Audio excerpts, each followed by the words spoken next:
And welcome, ladies and gentlemen, to GeekWatch, a subsidiary of the monastery, the open bar of the internet. I am your one and only gaming monk, better known as Mildra, and with me I have 1, 2, 3 good brothers. Ha ha ha ha. We have the man who asks all of your the man who asks and answers all of your probing questions, not including anal probes. Good brother Nephenor. Remember, everyone, why settle for the lesser evil? Vote Cthulhu for president in 2024. We have the man making hardcore games for hardcore gamers, good brother Jeremy. Hardcore gamers for everyone, successorgames.com. And the man of 1,000 runes, the CEO of Zadari Enterprises, and the bane of my fucking existence, good brother Xanatrix. The Dari Enterprises needs you to come and play test games. No, you don't get any food, and you don't get any bathroom breaks. You just play test. Sounds like Civi's life. May have been inspired by.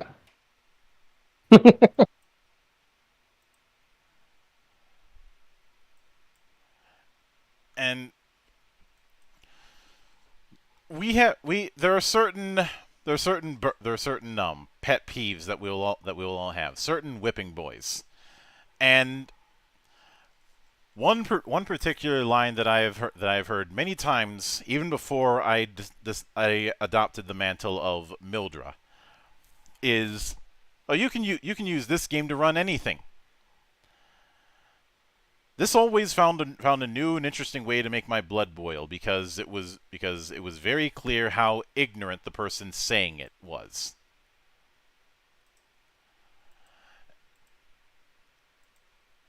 And for me, whenever I would hear that, they would always accompany this with a dozen or so house rules for something to make a certain game fit into a motif that it was never designed for, or they would smugly tell me to use GURPS and because my math system,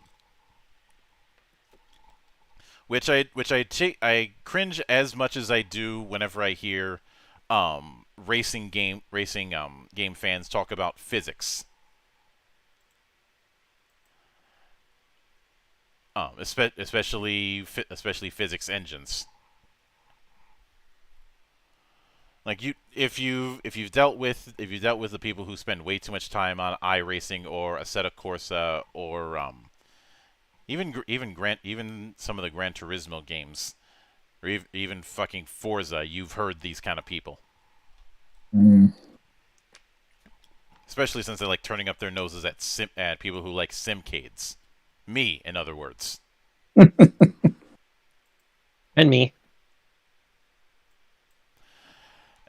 And that is what caused the inception of this particular episode. System matters, one size doesn't fit all. The name, of course, being a nod to a paper from years ago called System Does Matter, which was about picking the right system for the type of game that people wanted to play. But Zan, I will let you be the evangelist when it comes to what this one-size-fits-all attitude is and why it pisses us off. Gladly, Monk. So, imagine this. You're someone who has dabbled a little bit in tabletop, and you've tried out the world's most litigious RPG, since it is so very common in your sphere of the woods. But it really doesn't scratch that itch for a type of adventure you want to make. Maybe you want a vast space opera where you go jetting around the stars and getting into all sorts of amounts of trouble. Or maybe you need that gritty, dark, horror-filled escapade where danger is around every corner, both psychological and physical. And you're wondering, how can I do that?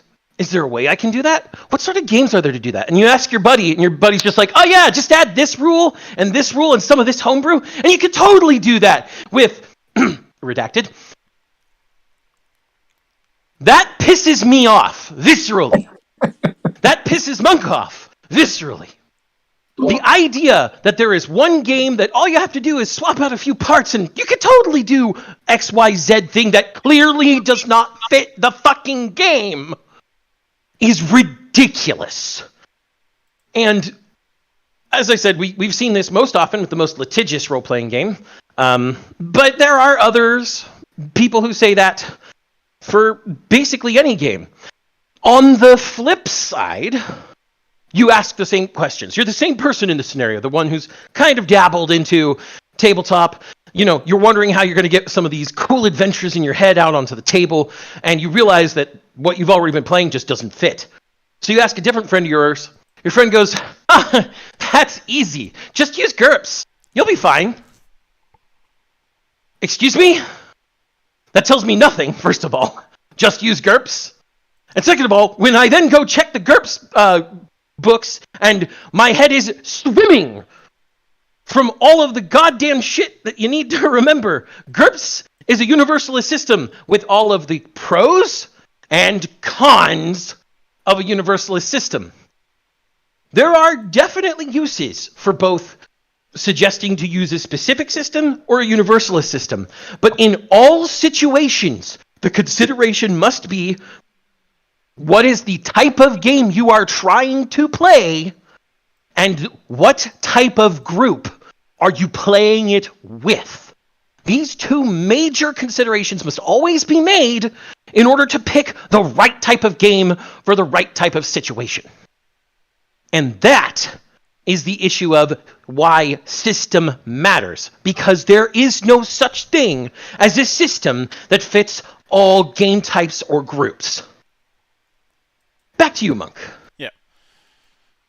Now, I've mentioned this on many occasions, but one of the big examples is when people say you can use D&D, the world's most litigious role-playing game, or sometimes people say this with Pathfinder, to run all kinds of fantasy.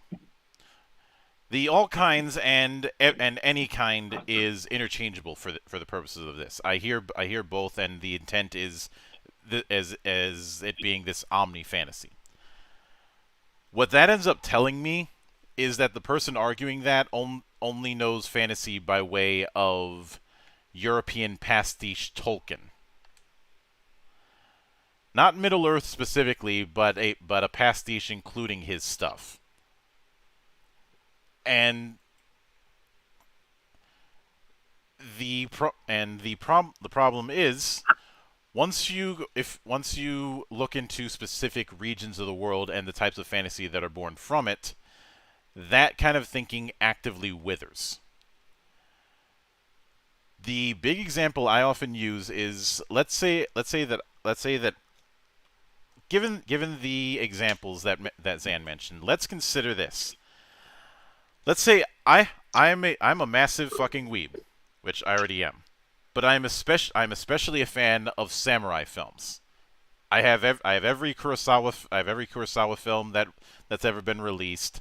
I am very familiar with the Seven Samurai. I am very familiar with Sanjuro and Lone Wolf and Cub, and even some of the modern samurai motifs that have been seen in other works. And you've managed to memorize every one of Toshiro Mifune's lines. Yeah. And I grab some, and in something and I grab something like D&D, and I want to run a campaign that is a samurai tragedy. You know, using, let's say, the Seven Samurai as a basis. I'd say that's a good one to use. Either that or 13 Assassins. Mm-hmm. And depending on the edition, you won't even have a you won't even have a samurai class, or you'll have one and it sucks. Looking at you, complete warrior, back in the days of 3rd edition. The Book of Nine Swords really changed things for martial classes in general, but we still didn't get a good samurai class. We did in Oriental Adventures, but that was just a slightly different fighter. It was a fighter with an ancestral weapon. Is that really a good samurai then, Monk? Either, well, you have either that or the Kensei from Sword and Fist, which was a prestige class, or the samurai in Complete Warrior, which decided to double down on the idea of two weapons, and gave us the ridiculousness of orcs with ancestral battle axes. Hmm. But let's say I want to take that approach, and then I'm actively discouraged to run a campaign with a bunch of fighters or martial characters, and in addition, um,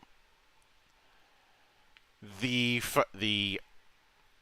fighter first off, you have all the problems with the fighter class, and then you have the problem of you're expected to have sword and board, or you're expected to have armor as a fighter. Except if you're playing a bunch of Ronin, you're probably not going to have armor, and you're dealing with a culture where shields aren't a thing.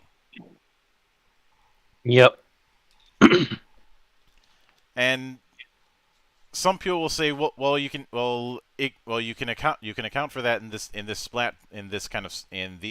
or that splat book. That is not a legitimate answer, and saying house ruling is not a legitimate answer either, because house ruling should be a spice, not the main dish. Mm-hmm. This idea of just house rule it. At some point, you're dealing with the Bethesda issue of, am I really house ruling? Am I really modding? Or am I becoming a backseat game designer? Right.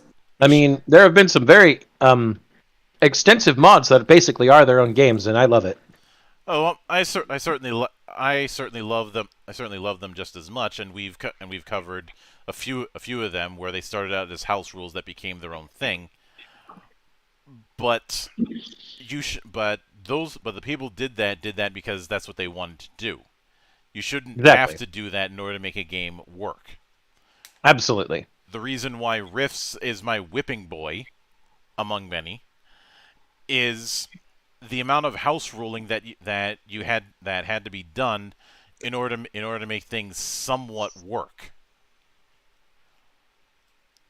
or just to make the navigation not make me want to tear my own eyes out. Mm-hmm. I know why that's the case. I've explained why that's the case, but that is an explanation, not an excuse. Exactly. And that's just one example with, say, samurai. And some people who only know 5e may say that fighters have the Kensei subclass. That is a bullshit argument, for one, and two, I will not forget the stupidity that was in how to do Japanese and wuxia campaigns using 5e. One of which was having the samurai be a reflavored paladin, Which makes no fucking sense. Whoever made that assessment was I'm going to say it in the worst way I possibly can. Hydrocephalic. They have water on the brain. Yeah, I could certainly see that. And that is just one example. Let's consider, say, India. You know, where the sword is not the biggest cultural footprint when it comes to weaponry, but the bow. As well as the fact that a lot of the motifs when it comes to magic users just aren't going to be applicable in an Indian-themed campaign. Mm-hmm. Let's consider Eastern Europe, or the same thing applies with Eastern Europe, with the Americas. Trying to do wuxia in the world's most litigious role playing game dies a very, very quick death.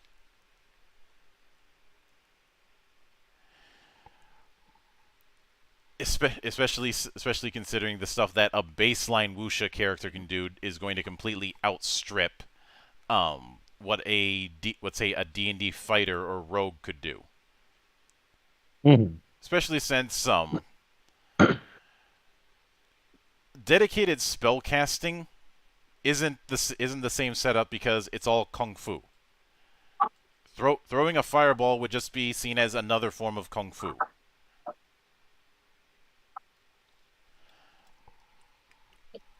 And now, if you look in a lot of wuxia fiction, you have people doing these ridiculous feats, but there isn't a dividing line between physical and magical.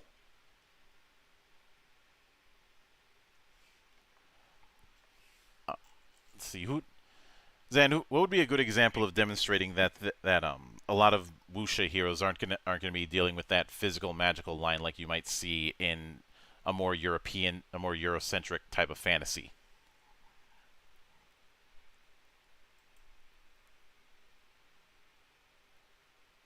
I realize this is a tricky question to answer.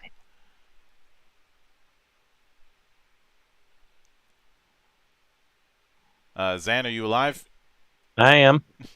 Just pondering. Sort of, yeah. Just kind of pondering that particular aspect. Actually, I just realized one I could use.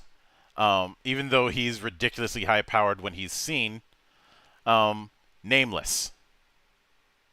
Okay. Nameless from Fung Wan, Mm-hmm. who is shown as being able to repel a wave heading at him with just an erhu.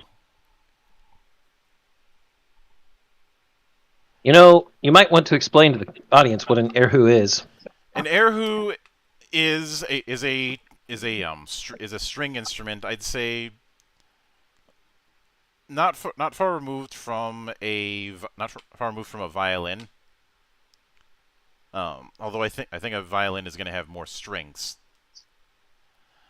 Yes, because the erhu only has 2 strings. But yes, I think also it probably has a much deeper body, but while the body itself is small. Yeah. And erhu music tends to be sorrowful. Yes. Which is why someone like Nameless plays one. Absolutely. But you look at that, or there's also the issue of magic items, and this applies to fantasy characters in general. When's the last time you read a fantasy story where somebody had a magic breastplate, a magic sword, magic greaves, magic sabatons, and a magic helmet of different magic effects? Mm-hmm. That's expected in the world's most litigious role-playing game, but in a lot of fantasy fiction, that's not the case. Video games, you can kind of go either way. But since I'm using video games, let's consider Link. That's a good example to use considering the current video game zeitgeist. Mm-hmm. And I'm specifically referring to the fact that the classic way you see him equipped is the Hylian shield and the Master Sword. Yeah, very very iconic for Link.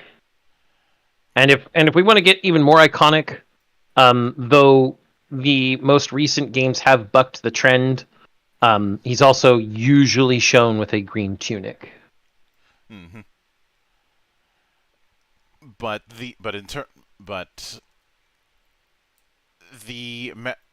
Master Sword has the bulk of the magic part of his arsenal. Absolutely. The most his tunics tend to do is just have damage taken. Mm-hmm. And that's not far removed from just any kind of armor. In fact, as time went on, and I especially saw this with, say, Twilight Princess. You started seeing some chainmail mixed in with the tunic. Yes, absolutely. Twilight Princess and Skyward Sword especially had that. Yeah. So with the tunic thing, I could just write that off as just armor. But Mhm. with the point is that with a lot of characters that have some sort of magic item, there is entire stories that can be written about that item and the people that use it. Absolutely. This Magic is items are supposed to be a storied event Yeah. of some sort. not a plus. The whole +1 longsword isn't really a thing once you step out of that bubble. Yeah. And we mentioned the Book of Nine Swords, so we should probably get into that. That is a very telling case of how limited people's view of fantasy is, because I think most of us are familiar with the Book of Nine Swords on one level or another. I think everybody knows about the Book of Weeaboo Fightan Magic, as it was called back in the day. And its controversy was that it was somehow stepping on the toes of other characters or turning fighters into mages. And I had joked, like spellcasters aren't stepping on the toes of everyone else as it is. My answer to anybody who ever said that was always, good. Like, what do you mean good? I'm like, then they'll actually get some time to play. But they're not supposed to play? Is that what you're about to say? The argument that I've often heard is that they're not supposed to be that kind of powerful, which I've talked about this in the past, but there's this whole, what sort of fantasy are you trying to be? No. Here is where I will go and tell the story of the fantastic swordsman. And you try to tell me what culture this is from. A swordsman who travels the lands and learns what he can about the sword in all parts of the world. Perhaps even along the way, he finds a storied and ancient blade, one that becomes his closest companion. And at the end of his journey, he finds a strength that can cleave mountains and sever the sun. No magic involved. That sounds like Indian. The point is, that is common to the entire Eurasian continent. You'll find it in Japan, you'll find it in China, you'll find it in Mongolia, you'll find it in Russia, you'll find it in India, you'll find it in the Middle East, you'll find it in Europe. Whether that swordsman is a knight who went and found a magic sword and could still cleave mountains and sever the sun, whether that swordsman is someone who made a journey throughout the Indian subcontinent, whether that is an ascetic sword saint found in the high mountains of China, standing on the tips of Mount Tai, where everybody who has eyes can see him. Whether it's any of these things, it is a common mythic archetype. People do not need to have magic to be that kind of powerful.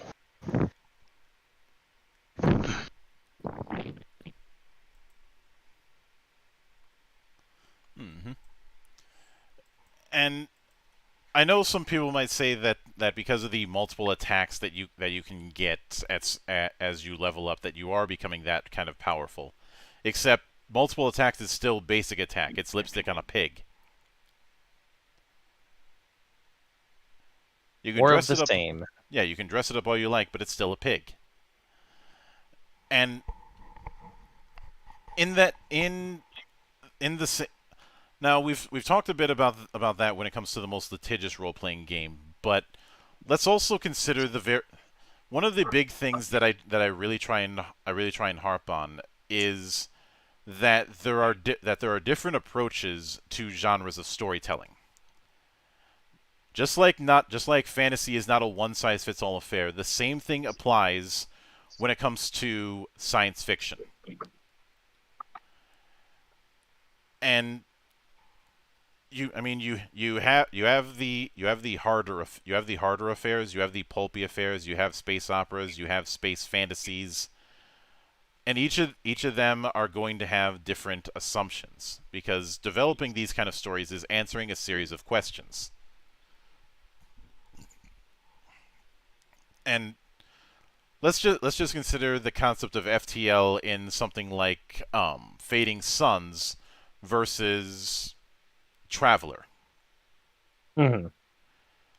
One of them has it that FTL travel is can be done between the gates, and the jump roads are always an entry and an exit point, and they don't change. Whereas Traveler, you're jumping into subspace for the span of a week, but how much ground you cover is going to depend on the quality of your engine. But no matter how strong the engine is, you're only going to be jumping for 1 week of time. Yep. You'll be in transit for 1 week, and you'll make it a certain distance. Mm-hmm. And Ironically, it's not the only system that does that exact same thing. yeah, obviously that's just one example that I had to bring up. But oddly enough, when it comes to science fiction, you don't see as many people trying to act like everything science fiction has to be Star Trek. But somehow everything fantasy has to be so damn Eurocentric in the minds of the same group of people. I find that kind of thing a bit amusing. Well, I also find it amusing because then they also throw around accusations of too much Eurocentrism in other places, showing themselves to be hypocrites. Well, they'll claim too much Eurocentrism and then make no effort to actually look into what's there already. Mm-hmm. Which, whenever I hear the whole fantasy is focusing way too much on Europe, and I'm sitting here going, is that really the case, or is that just what you perceive?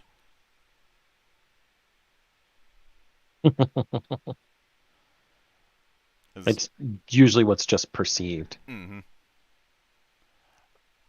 And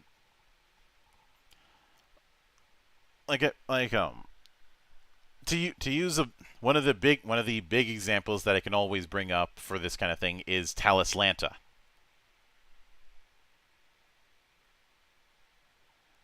Which, yeah, the whole no elves thing is iconic, but I've now had the pleasure of talking with the creator of Talislanta, and his biggest influence was the work of Jack Vance. And I just have to say, now there's a name I have not heard for a long time. Did I tell you about how they called an audible when it comes to the Talislanta version that's coming up? I don't believe you have. I shall have to hear that later. Well, the interview's in the archives, but originally the plan was to do a 5e take on Talislanta. Then the OGL fiasco happened, and they're still keeping the materials, but that's the secondary thing. The primary thing is a 6th edition of Talislanta. That sounds like the better idea, honestly. Yeah, exactly.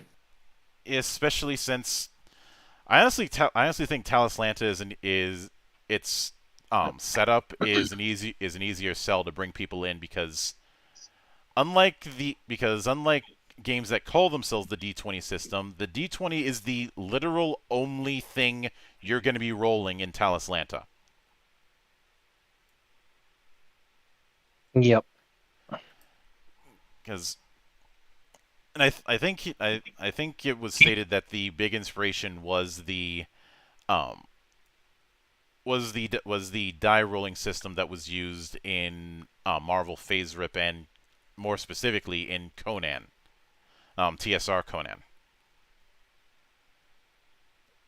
Because both were using what was called the action control table. The ACT. Mm-hmm. Not to be confused with that annoying ass test that some of us had to take in the States back in the day when we were all kids. I don't remember God, what you're talking about. I remember Marvel Phase Rip. That was so long ago. Mm-hmm. It has its own successors. I've covered 2 of them. One of them by our good friend Archon. That being Ascendant. And on the splash screen that I used, I brought up several Universalist games because one of the big lies that so many Universalist games tell is that they can run any game. Yep. Except the problem with that is that you could, but depending on the genre you're using, you're gonna have to do some legwork. Admittedly, some of these are ones. There are 5 that I have in front on the screen, and one of them is one that I would not run even if I had the opportunity. Because the 5 that are here are Genesis, Hero System, GURPS, Savage Worlds, and Fate. Zan knows the answer, no doubt, but of those 5, which would you guess is the one that I would not run even if I was paid? I already know the answer to this one too. I'm pretty sure. Try me. Oops. Actually, no. Given the right motivation, I'm willing to run GURPS. Well, then the next guess would be Fate. Yep. Yeah, so I was gonna guess Fate. I've talked about in the past, and I actually like the Dresden Files RPG, which was the introduction to Fate for a lot of people, even if it was technically the 3rd edition of that system.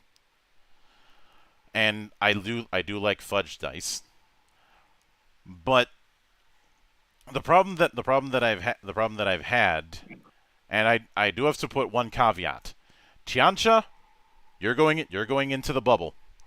Yep. Tianxia gets a pass.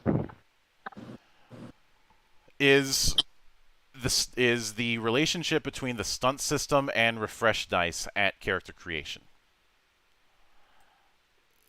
as well as the fact that the way that certain skills are applicable to your core stats doesn't quite fit the broad approach that it's taking with the skill ladder. And then, of course, our biggest pet peeve, the fact that it doesn't have a lot of good examples for all of the particular things you can do during character creation, especially with the life path creators. Aspects is what we're going with. The aspects are a blank check for the players and the GM. And when you have a blank check, you need to give some kind of guideline, so that both sides know exactly what to do. And leaving it up to the GM is putting more work on them, and they're already going to be overworked as it is. Yeah. Which is, again, the big reason that Tianxia gets a pass. It does all of these things with a lot better structure and a lot better examples. Yeah. Just out of... Because your extra effort pool is fate points, which are generated based on your refresh rate. But at character creation, if you take more than like 1 or 2 stunts, it starts eating into your refresh rate.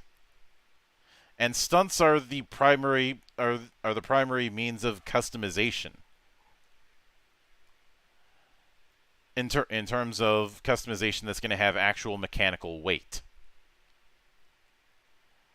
Which is the reason why I've joked that it feels like it is encouraging people not to customize their characters. Oh, but each of these, despite claiming that they can be used for any kind of system, only a handful.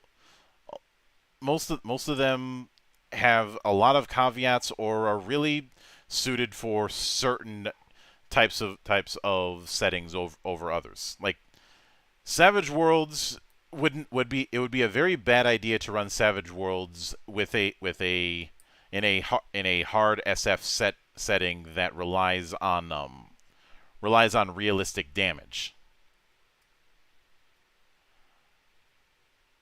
Like I'm not going to run Savage Worlds to do um to do something like chivalry and sorcery. uh, Savage Worlds is very clearly designed for pulpy kind of games.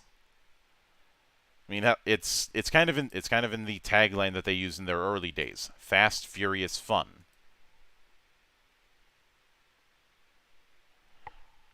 Mm-hmm. And I would say when it comes to hero system, I'd say that's in the same category of GURPS as in terms of there's a lot you can do with it, but there's a lot of there's going to be a lot of legwork doing it. Although truth be told, between the two, I actually prefer hero system. Some of that is a bit of a holdover from when Michael Serbrook was making write-ups for all manner of characters, including his own. But and I also have a fondness for champions, and hell, we covered champions on the at least a very interesting quick start that they put out a while back.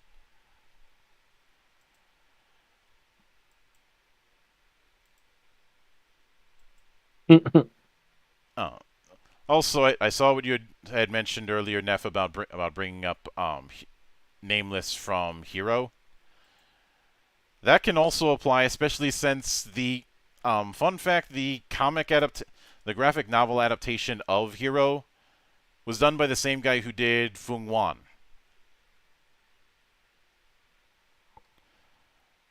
Yeah, I'm not surprised. The ending of it. The ending of the graphic novel version is slightly different in the sense that Nameless actually lived and met up with Sky afterwards.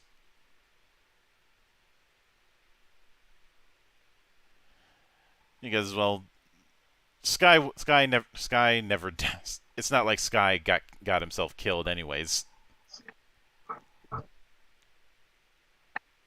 Too true. Because the whole thing was staged. Mm-hmm. But of course, the Yellow Emperor already knew that. Oh wait, excuse me, I can't call him that at that point. He wasn't that yet. No, he was just the King of Keen. Yep, the King of Cheen. I know. If you're tempted to get on me about my pronunciation, make sure to leave a comment in Mandarin. That way we can ignore it easier. But when it comes to when it comes to something like Genesis, there's a lot of potential that can be done with Genesis, and the only real stumbling block I'd say for some is going to be the fact that it's using custom dice. But one thing that I've begun to realize when it comes to the whole system issue is, would it surprise you at all if I say that my best students are weebs and video gamers? No, not at all. Not in the least. Surprise me about what, where, who now? I don't know what you're talking about, Monk. Like people who have less of a tabletop background and have more of a video game or anime or comic book what have you background. Those tend to be my best students because they haven't been brought in with certain assumptions. Mm-hmm. and because of that, I can give them the gist of something like, say, Savage Worlds, and they won't ask me about character classes or something like that. Well, the video game end of people might, but not as much as one would think. And fortunately, in something like Savage Worlds, you have plenty of it is stupidly easy to make presets. And the Pathfinder Savage Worlds thing has a bunch of pre-gens that I can use.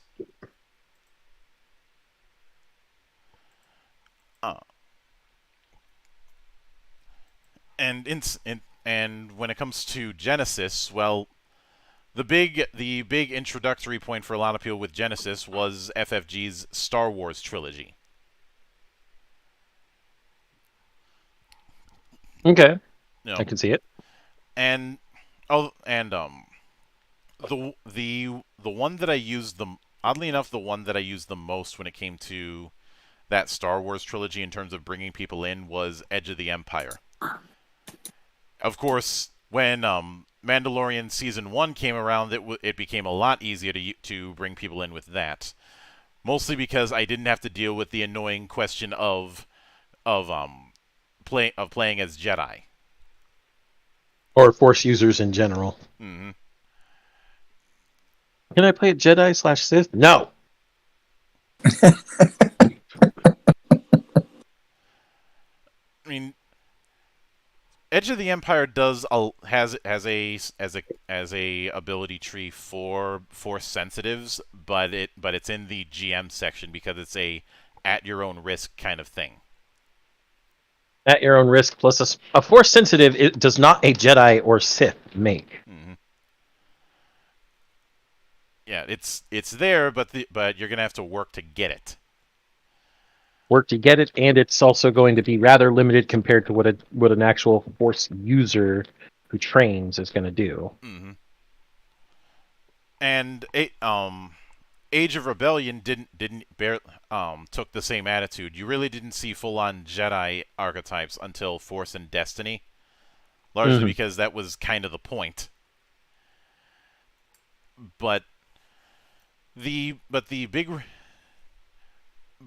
reason I was able to use Edge of the Empire as the basis is because, then you're doubling down on the Western and the criminal elements of the Star Wars universe. It's an easy sell for people to go, okay, y'all are smugglers taking a job, and you may or may not get screwed over.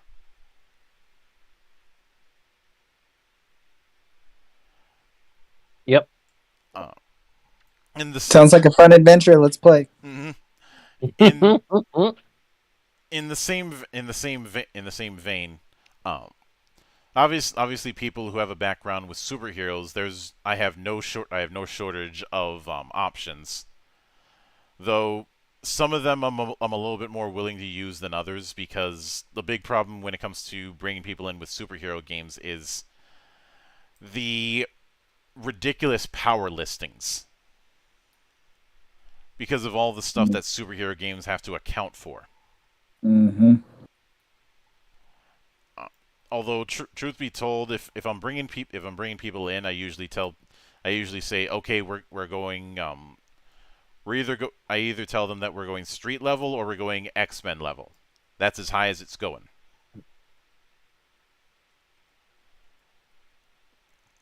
Because at least then the power scaling isn't so ridiculous that they get overwhelmed.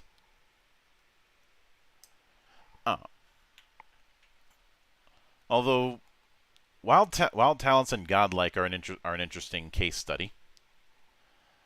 Especially Godlike, which is taking the idea of what if superheroes existed in World War II, and Wild Talents just going a little bit further with it.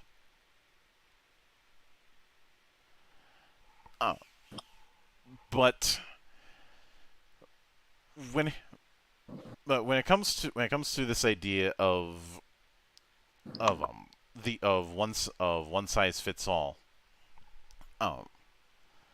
I do have to wonder if some of that is born of a lack of genre savviness, or trying to argue that they don't need any more books. So I would argue possibly another thing, and people are going to hear this however they hear this, but laziness. It plays a big factor into it.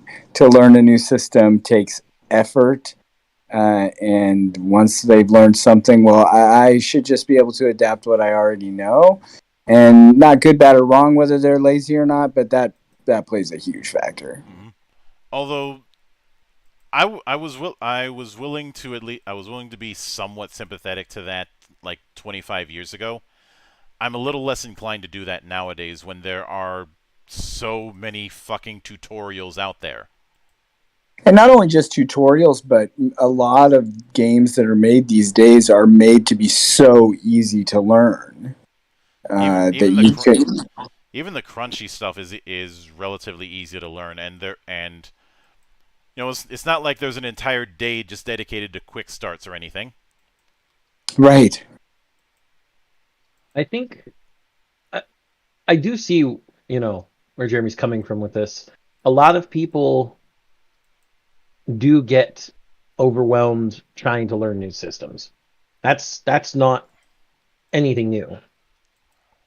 It's honestly kind of the job of a DM or a GM, or whichever term you might be using.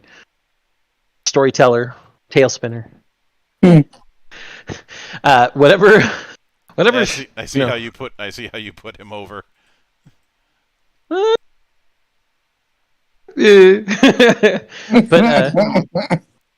I'm only pandering to everyone, Monk. Is it really pandering at that point? Anyway, I don't know. Is it really bigotry if I hate everyone equally? Nah, I don't think so. No, that's misanthropy. Thank you. Thank you for breaking the joke, but okay. That was my job. No, that's supposed to be my job. You can't take my work from me. They're taking our jobs. But to get back on the rails. Yeah, these darn aliens. It's kind of the responsibility of the people who want to organize a group around the system. So just right. the game master and the players who want to play it in general, to help those who don't know it to learn it, or to help persuade them, or things of this nature. And if they're not going to be persuaded, then you have to find different members for the group. Or just be beholden to the group. There's something else I've seen pretty pervasively on Reddit lately, especially when it comes to this conversation, is that people will come up with ideas for, say, design, and they'll express it out there. Like, I've come up with this, and I've come up with this, and this is what I'm thinking, and this is what I'm thinking. And the answer is often, just find a system that's already out there. It's not a bad idea. It's not like they're criticizing or being mean to the person. They say, that's actually an interesting idea, but the time and effort that it would take for you to flesh that out all the way through to creating a full system, and these are people who are creating a system, but the laziness part of it is my point. Just go find something that's already out there and see if it works. And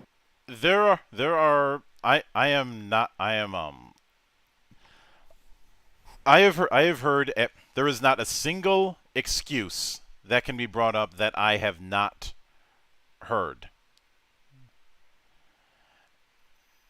Like the whole well, I can't find a different game. There are so many resources on that, it's not even fucking funny. A popular one that I hear lately is getting other games is going to be expensive. Mm. There are games you can get for fucking free these days. Free, truly. Oh. Go to Drive-Thru RPG. You can actually sort by free games. Right. Yeah, honestly, I think a lot of this is just excuses that people are coming up with And it's gotten into the whole team sports mentality when it comes to games now. And it's annoying as hell. It's like, listen, I've got more games on my shelf than most people do, and I am happy to play any one of them. Exactly. Monk's got a veritable encyclopedia of games on his shelves. Yeah. This is like 3 or 4 As he different editions of should. the Encyclopedia Gametanica. The another excuse I end up hearing is I can't find players or I can't find GMs. There is an entire subreddit called Roll20 LFG. What the Right. fuck do you think LFG is short for? I don't think Monk. I'm going to give most people who would watch the benefit of the doubt, but as for the people that that would make these excuses, I don't think they would know what LFG was right if they found it in their own asshole. They wouldn't know what the hell that means. They just think that it deserves to be left on the ground or in the trash can.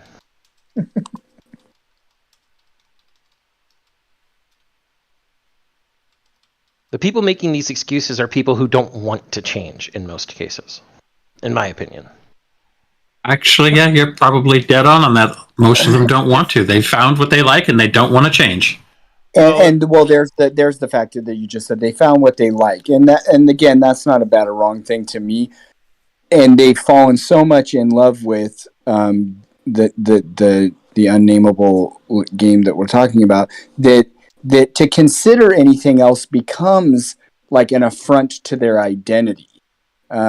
So no, you shouldn't come up with or play other systems, or if you do play other genres or other types of games, they should be adapted to said system out of some odd sense of loyalty to and often beholden to an identity that they've created for themselves. Same thing with the old school revival you were just talking about, Monk. The same thing applies. Yeah, and I should mention that I have been very critical over the years of the community that has sprung up around the concept of OSR. And one of the big critiques I have had is, and this is a phrase I've used plenty of times, and I'll let Zan be the evangelist as to what I mean. The biggest problem with the OSR is that it is called the OSR. Mm-hmm. Yeah.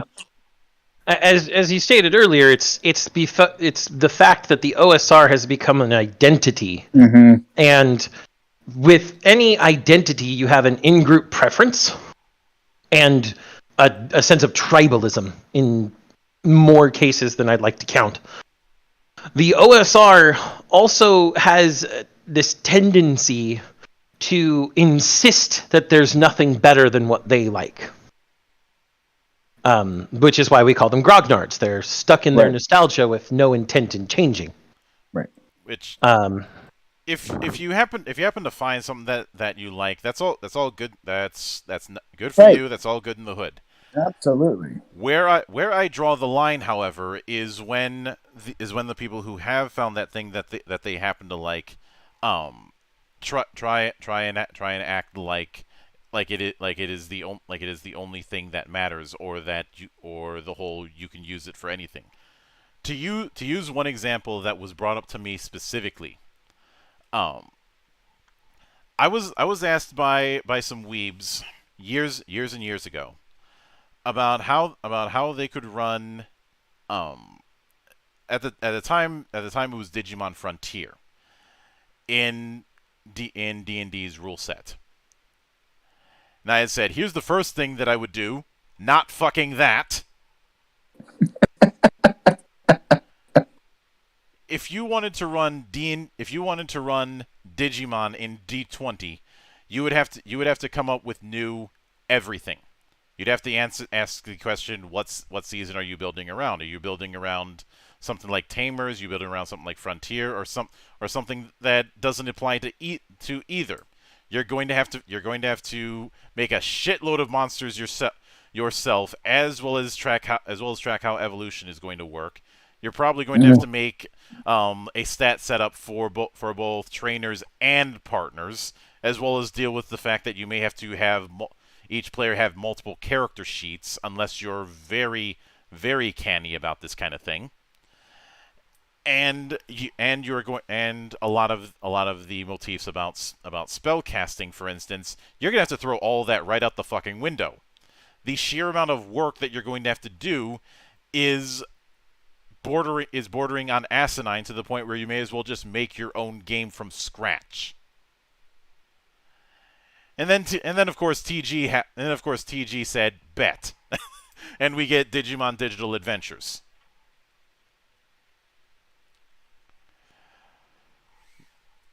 But that is one example. I remember a similar one when it came to Ghost in the Shell. I'm like, go play Cyberpunk 2020 and don't bring that up to me ever again. That was the answer I had at the time. Or be willing to, and that's the other thing too, is or be willing to, if you're really wanting. We've used this phrase on this show, and you've used it in other places too, Monk. The premise can't be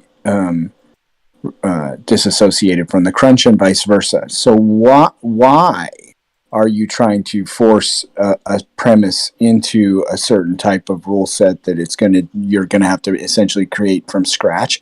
Either find the rule set that does fit, and or DMs, GMs, storytellers, whatever the the words, narrator, is that one? Be willing to come up with your own, and then you're going to hear that. But okay, great.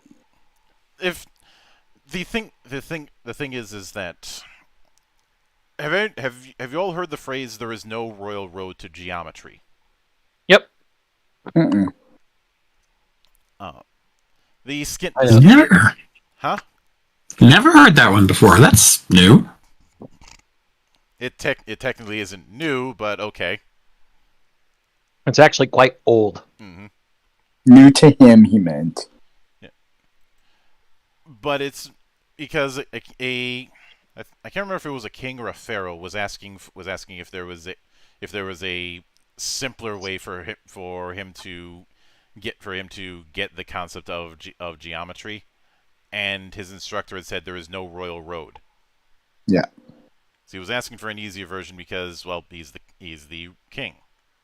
Right. And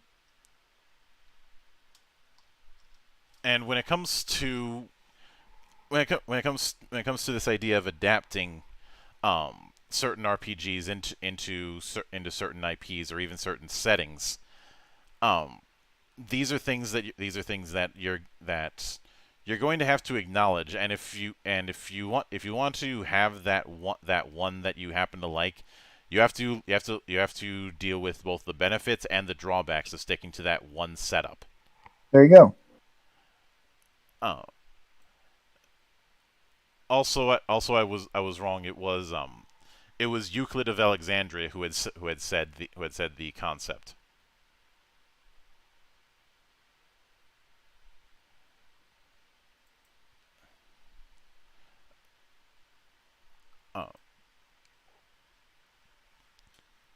And specifically, he had said it to Patelli, the first of Soder.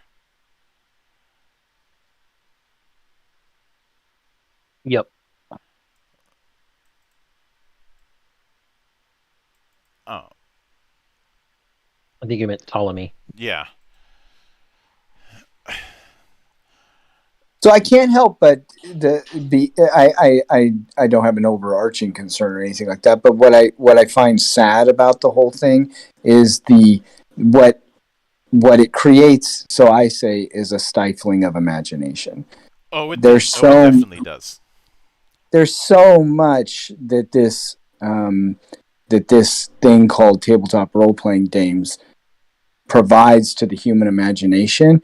It's a godsend, for lack of a better words. Mm-hmm. And then to take it and then squish it down to hinder that in any way, shape, or form by either forcing a system or telling people that they can't come up with their own or that it's too much work.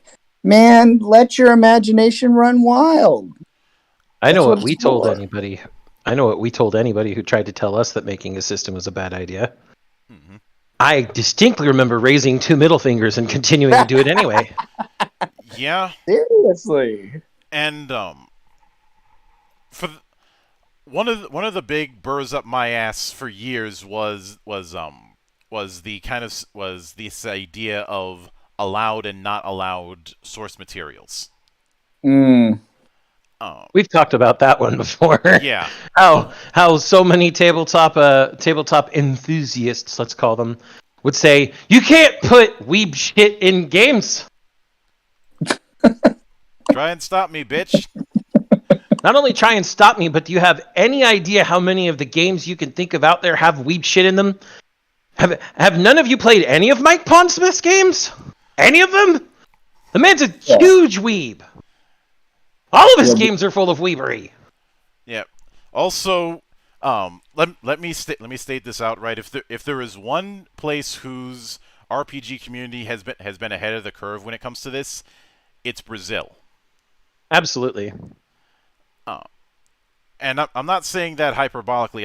I'm saying that as an outright fact, having talked with way too many Brazilian and way too many Italian devs. Because again, the reason why I said earlier that weebs and gamers tend to be my best students is because of the fact that they haven't had the idea of a right and wrong way on how to do these kind of things put in their head yet.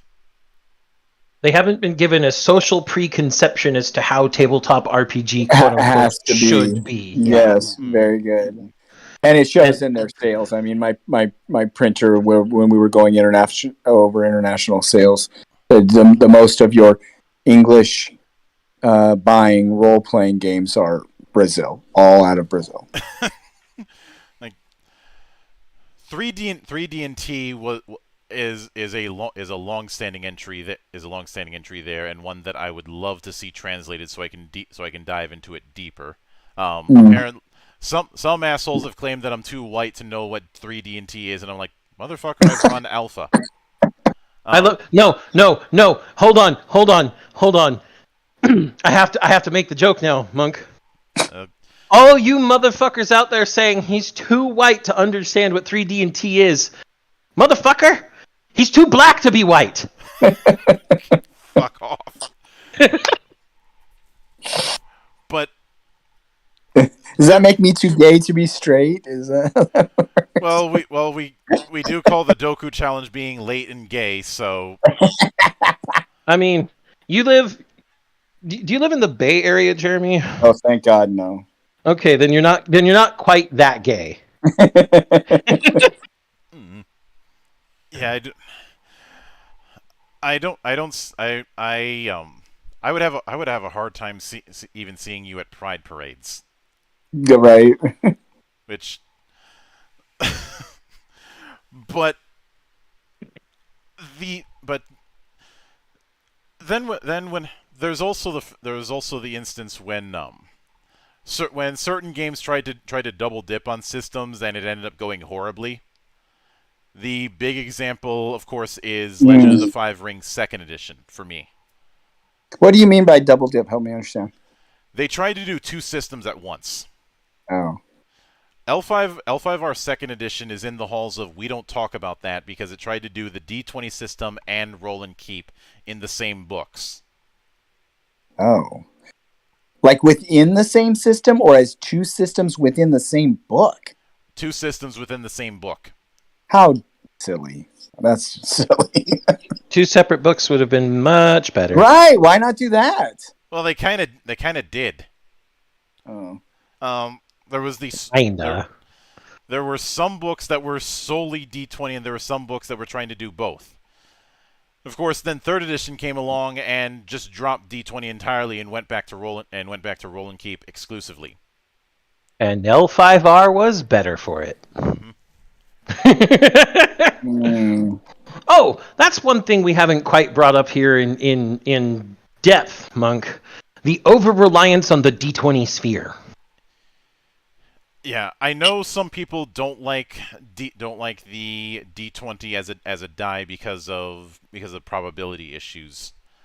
Um, but that is an issue for the math nerds, and really kind of really inconsequential.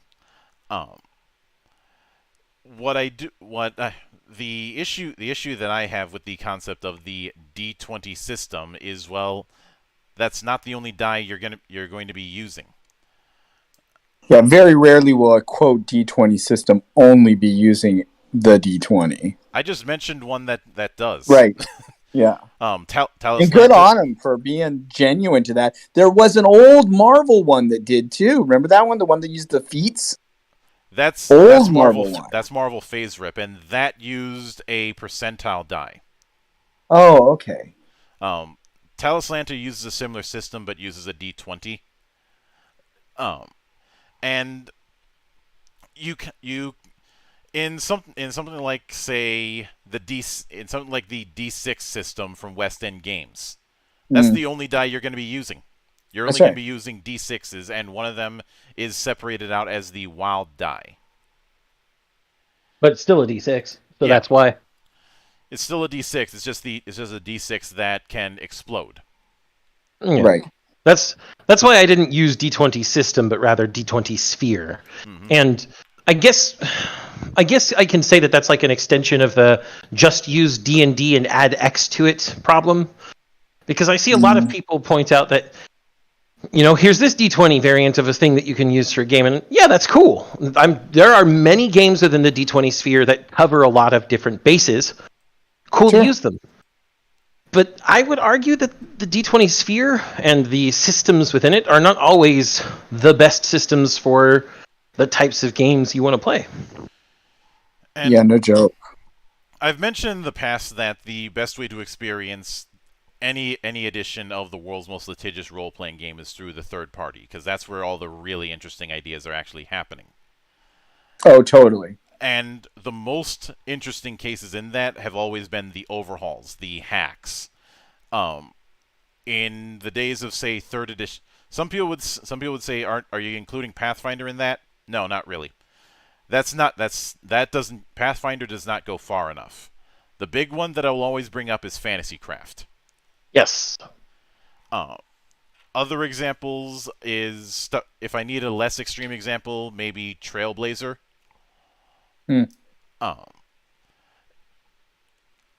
But Fantasy Craft is the big one because of how it went very modular without being overwhelming.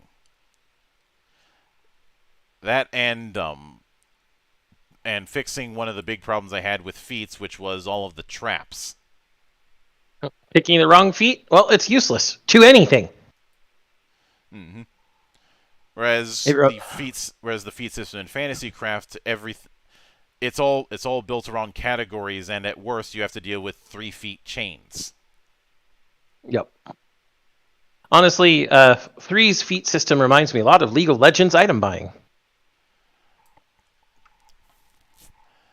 Yeah, and I think we talked about that before. That was one of the many reasons why I couldn't stick around long with League, and why I have a place in the Book of Grudges for Blizzard with how they screwed over Heroes of the Storm, because that was a MOBA that did everything that I wanted. Did everything right, and then it wasn't doing well enough as an esport, so they just basically said, yeah, we're only going to keep it running and not actually ever fix it or update it again. Instead of that ridiculous store, you have a talent system. Instead of having people lag behind because they're not killing enough creeps, you have a shared leveling setup. Yep. Instead of every match being the exact same setup, matches can have different flows depending on the map you're in. Because they all have different ways of fighting, yeah. Like the Zerg Rush map. That was one of my favorites. And hell, when you look at shooters, the map that you're in is going to determine how you're going to approach things. Yep. Like, But I think we're getting a little rails there, Monk. Yeah, getting back on the rails. I also think that trying to say just do these kind of house rules. Consider the fact that when somebody wants to run a game in a certain genre or based on a certain IP, they want to carry as much of the feel of that IP as possible. Exactly. Is it possible that you could run a mech campaign in a given game and just treat mechs as jumped up vehicles? Yes, it is technically possible. However, you're not going to feel like a mech pilot. You're going to feel like you're just driving another kind of vehicle. This is a case of what I like to call turning everything grayscale, I guess is the best way to put it. Mm. You take the unique things about an IP or a genre, and because you're trying to fit a square peg in a round hole, you're shaving off all the corners and edges, leaving You're turning it into gray goo. Exactly. You're leaving an amorphous blob. Everything starts to feel samey. And that's never good. At that point, you've lost the feel of what you're trying to evoke. Honestly, I see that that's what's going on with D&D lately, too. They're taking away all the things that made it unique, and just like, this is getting boring now, dude. I mean, we've always called this the half-assed non-setting of D&D the Tolkien melting pot. And of course, nothing against Tolkien or any of his contemporaries that also have that particular fantasy realm that, Gygax and all were basing their adventures around. But by shaving off the corners and edges like they're doing, they really are just turning it into a generic fantasy pastiche that doesn't even have like trappings of Tolkien on it. Right. Or not or any since you brought that up, let me consider the big four that were the major influences: Tolkien, Howard, Moorcock, Vance, and actually I lied. There's 5. Lieber. Yeah. The only thing that all 5 of those authors have in common is that they wrote fantasy stories. Like they all write fantasy stories. This is true. And you'd be forgiven for thinking that means they all write the same thing if you've never read any of their books, or if you've only read one of the author's books, as most of the modern audience has probably only read Tolkien's works. But I put it forward to anyone listening that hasn't read the works of any of the other 4 names we mentioned. Yeah. You're doing yourself a disservice. Go read those books, and you'll see how there's a lot more between... How rich fantasy can be. Oh, yeah. There's high fantasy changes from author to author. Of course. I mean... As someone who's got the Stormbringer roleplay game on the shelf, read Moorcock. Do it. Yeah. Right. Or I was about to point out a contemporary fantasy author that I think all of us here know and love, and a lot of people should know and love. Go read the Stormlight Archives. Go read Sanderson, please. I'm just starting on Mistborn. I love it. Another, semi-contemporary. I'm getting old these days, so what's contemporary? Who knows? But and who just took high fantasy and again, talk about the breadth of what high fantasy can be. Was Tad Williams with Memory, Sorrow, and Thorn? Yeah. Yes, Tad Williams is fantastic with his high fantasy as well. There is a wide gamut to explore when it comes to fantasy, and while, Gygax et al., I have to mention et al. Because everybody only knows the name Gygax, I swear, Monk. We're designing around their favorite authors and the favorite elements of fantasy, along with the games they were already playing, the war games and chainmail and all that fun stuff. There are plenty of other things out there Yes. that can't be expressed by what they designed, because what they designed was expressed with a specific type of genre in mind. Yes.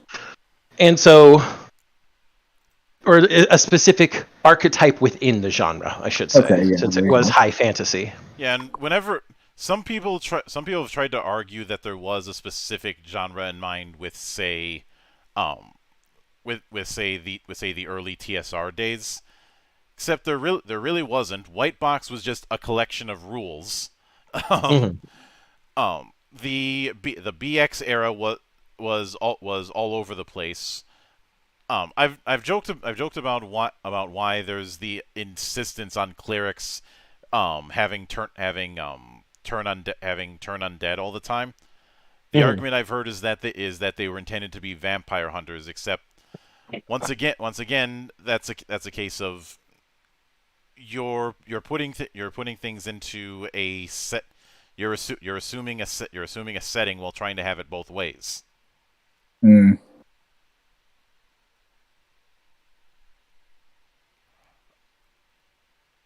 Um, and let's also since we're talking about contemporary examples, let's consider the likes of Pirates of the Caribbean. Mhm. Like everybody's their own, which everybody's seen everybody's seen the three movies and only three movies. All the other ones don't exist. There were only three Pirates of the Caribbean movies. What are you talking about? The Pirates of the Caribbean trilogy exists, Monk. I don't know why you keep repeating a tautology. Yeah, I mean that's just like the Indiana Jones trilogy. There's only 3. But trying to but if somebody were to ask me, okay, I want to do something akin to that, and I especially know that I brought this up because I was so salty about Armada of the Damned getting canceled because it looked like a really strong concept to build around. And I had said Seventh Sea has been around for years, and that is tailor made for this kind of thing. Now I will. It would be easy to say that because of the fact that whenever I recommend something, I recommend them a game that's specifically around that genre, that I may have some bias against Universalist games.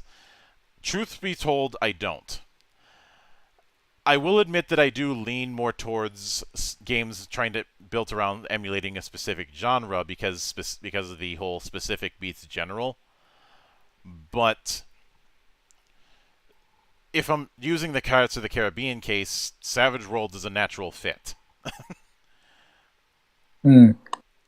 That's kind of what that kind of thing was built around. PDQ could also work just as well because it was also built around that kind of concept. And actually, PDQ might work a little bit easier because it's significantly lighter. Since the PDQ is an acronym for Prose Descriptive Qualities. Mm. But if somebody wants to run something like that, they want to do the swashbuckling pirate who's either searching for treasure or dealing with magic that they can't possibly understand, or screwing over either the Royal Navy or other pirates. And they want the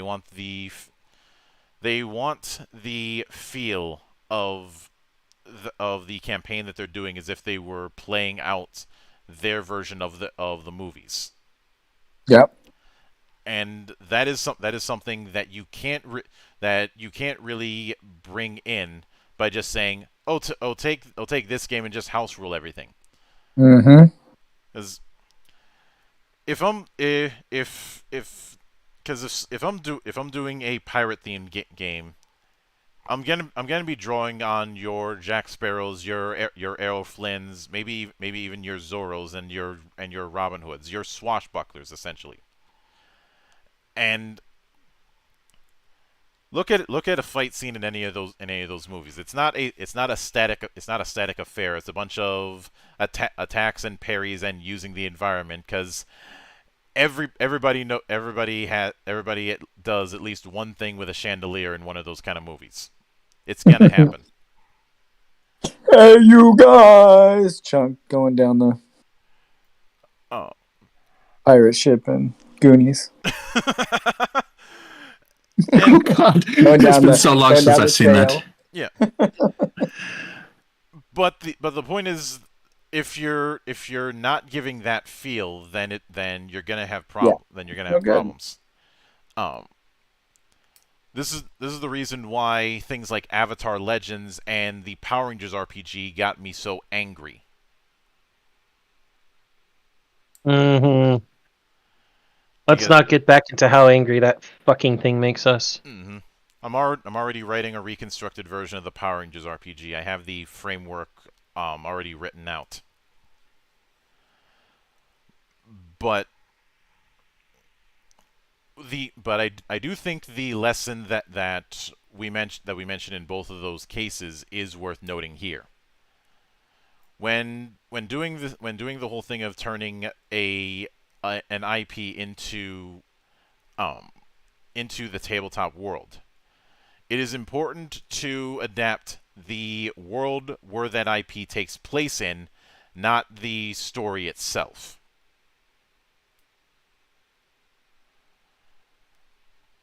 Oh, absolutely. Like 100%. The Um, whole premise. to use an analogy, someone who's running a Star Wars campaign doesn't want to play out the story of Lord of the Rings. They want to play out a story that takes place in Middle-earth. Mm-hmm.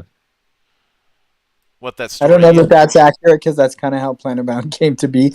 However, I hear what you're saying. Yes, you don't be true to the entirety of the premise and make sure it all fits. It can't be separated from itself. Yeah. When it comes to, of course, using the pirate example, one thing that if you're not accounting for this, then what the fuck are you doing? Ship combat. Mm-hmm. If you're gonna be doing the whole thing of doing raids on pirate ships, with pirate ships, you're going to need ship combat because you're going to be dealing with boarding actions. Right? And even if you aren't on ship, maybe you're landlocked, like in say Freeport. Fights are still the swashbuckly fights are still going to happen, especially since you know how it is with taverns in stories. Inevitably, a fight's going to break out. Sometimes even a Mexican standoff.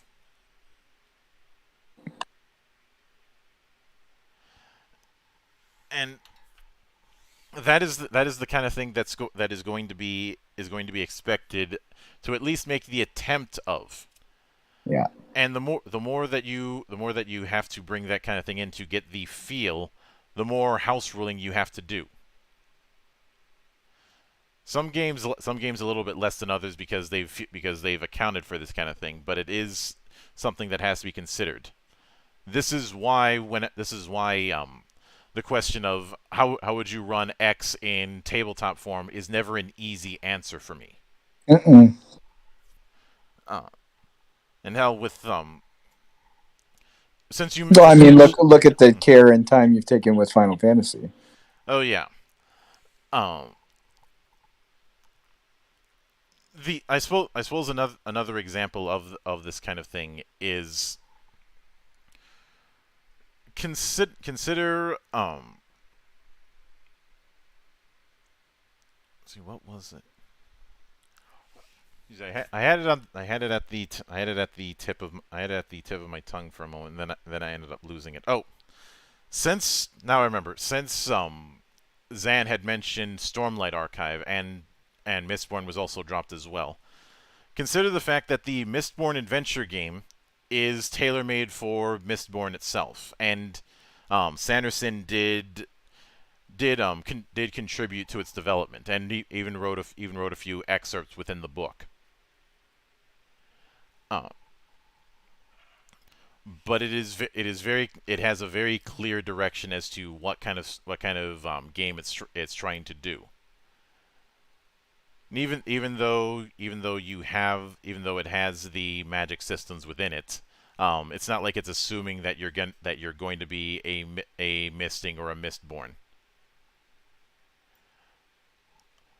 There wasn't an if you're thinking you're going to be an inquisitor, yeah, think again. Um, and then when it, I know that Sanderson has been in talks about doing a TTRPG based on the Stormlight archive, and if I'm being honest, I cannot fathom the idea that he's going to be using D20 or any of the easy answers. I hope not. I think in part because I think Sanderson has basically built his brand on doing his own thing. Sometimes doing too much of his own thing, like the whole I was supposed to be on vacation, but I wrote 4 books and a novella.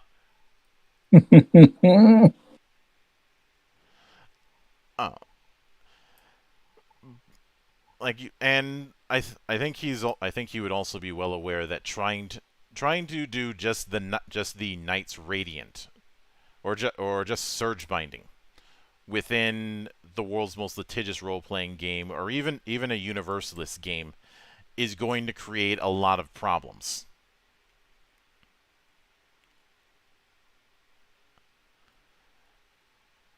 Because consider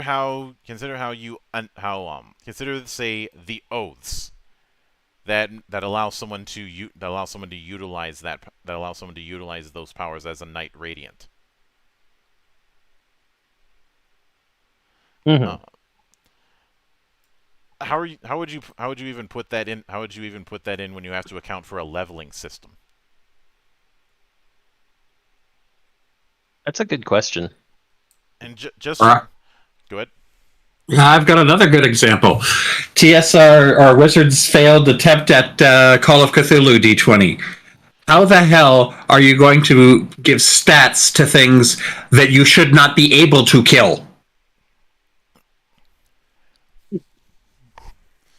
Yeah, there's a reason why that was a one and done and never got supported, much like Monty Cook's World of Darkness. I think that was just one of those things that was put out because everybody was putting out D20 system stuff. Mm-hmm. But there's some that were really strong cases of this was a bad idea. The 2 big ones that everyone brings up are the D20 version of Deadlands, which was god awful, and the D20 version of Fading Suns, which was 1% better. And incidentally, another game that's going to be using D20 exclusively, Fading Suns. Although to say that you could take that and go D20 system, you can't. That's because of how the victory point system works in that game. There's a reason I keep calling it D20 Blackjack. Because that's basically the mindset you have to go with. You're trying to roll under, but you're trying to get as close to it as you can. Yeah. And well, Blackjack is about trying to get as close to 21 without going over. And failing because the house always wins. But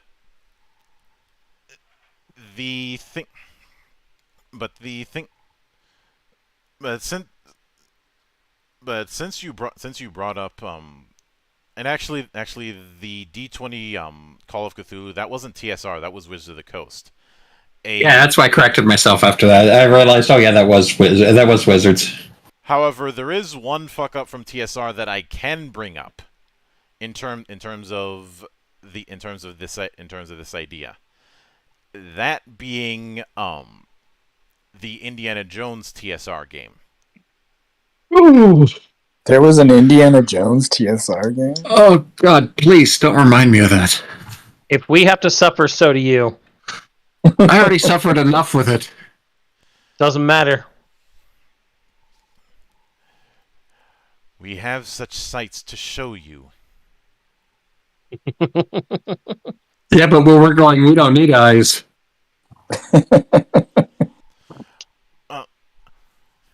The that game had, and for the record, it's not just in modern times that game got roasted. Even back when it came out, it got buried. And there's a reason why if somebody wants to do an Indiana Jones RPG, they'd be more likely to bring up the West End Games version. Masterbook is a weird case in and of itself, but at least that had character creation. And incidentally, this was also a problem with the very first iteration of Marvel Phase Rip. They didn't put character creation until the advanced version came out. The first iteration of Marvel superheroes did not have character creation. That's fun. Yeah. But the reason I bring up the Indiana Jones one is because it did presets of just the characters from the show, and that's just going to be a race to see who's going to play Indy. Mm-hmm. Because unless somebody is really desperate enough to say, I want to play short round.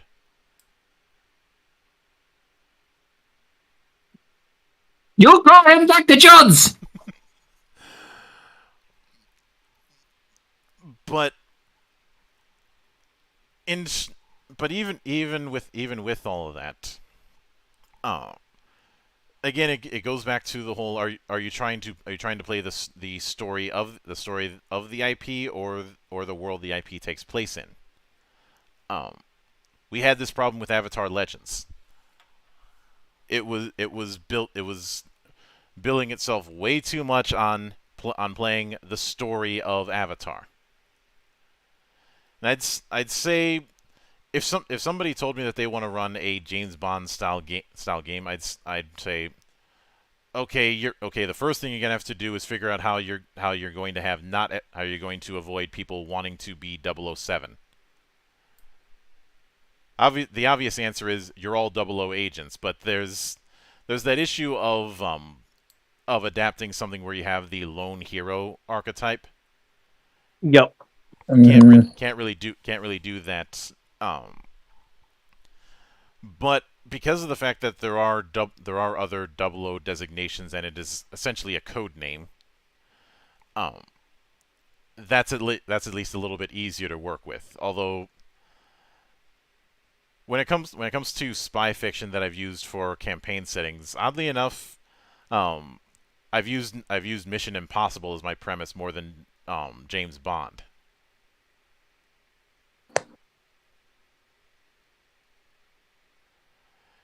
Because the idea of it being an organization that takes the jobs that the other agencies aren't willing to take, there's more wiggle room with that. Mm-hmm. And although in the same vein, there's plenty of wiggle room with, say, Men in Black.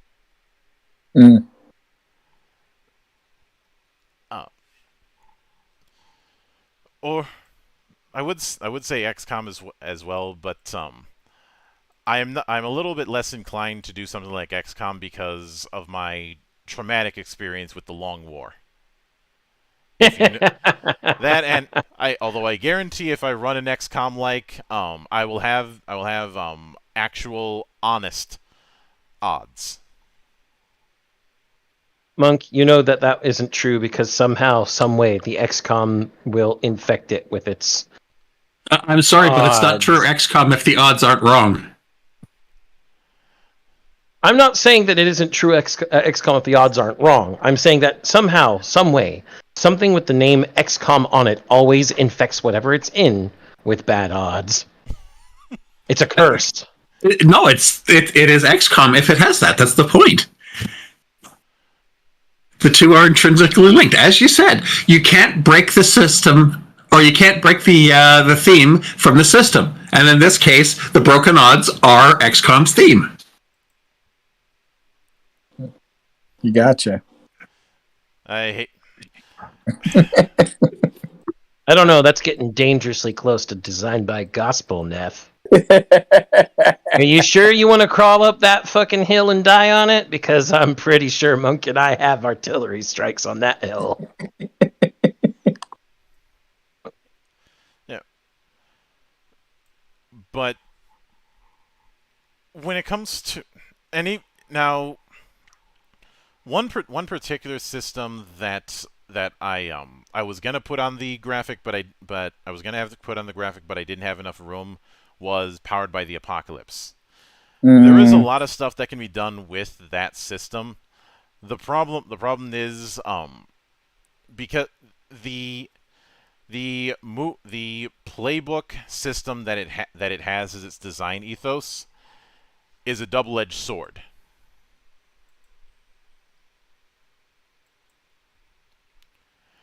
It's a double-edged sword because you can make characters quickly and easily with it, but you're also not going to be able to have flexibility within it, with a few exceptions.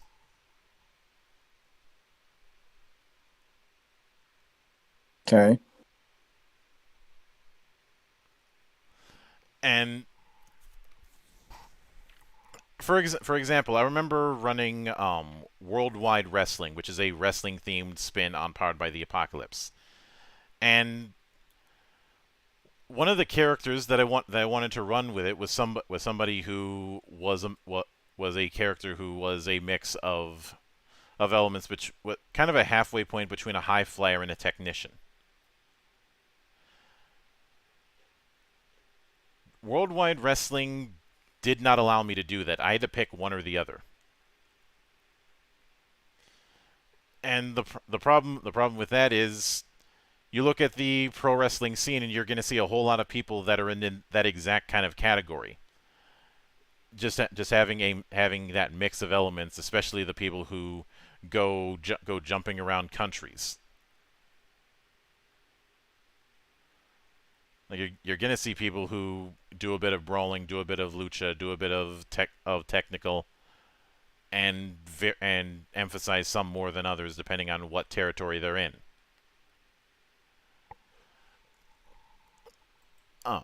And because of the playbook design not having the same level of flexibility, it can't really account for that.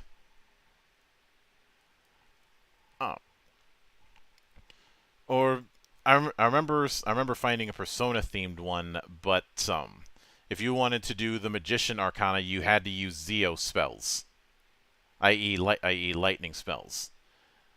But if your persona was supposed to be fire based, well, you're kind of SOL there. And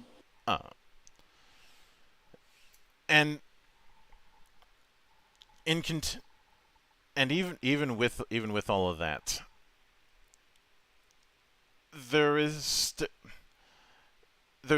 people are always going to look at a popular IP and want to bring that into the world of tabletop. That's the reason why these kind of questions are ones I take so serious, because I have spoken with a lot of developers over the years on this channel, and a lot of people, their introduction started out like this. They were a fan of a particular type of story, whether it be Lord of the Rings or whether it be Star Wars or whether it be a certain video game, and then they get talked into this whole idea of tabletop, and one of the big pitches is playing something like that material that they happen to be a fan of, but in a more interactive setup.